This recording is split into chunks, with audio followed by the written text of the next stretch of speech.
અપશબ્દ બોલતા હોઈએ, આપણા પરિવારમાં કોઈક ને કોઈક દુઃખ આવી ગયું હોય તો એને આપણે પહેલા જેને જ ટોકતા હોઈએ, ભગવાન તારા ઘરે શું ખોટ, તે ચમ આટલું દુઃખ આલ્યું.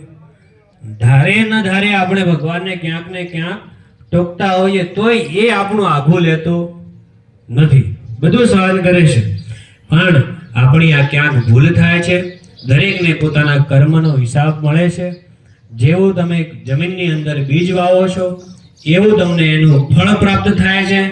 જીવનનું પણ આવું ને આવું જ છે કે આપણા જીવનમાં આપણે જેવું કર્મનું બીજ રોપ્યું છે એ જ ફળ આપણને પ્રાપ્ત થાય છે. એટલે ક્યારેય પણ ભગવાનને આપણે ટોકવા નહીં.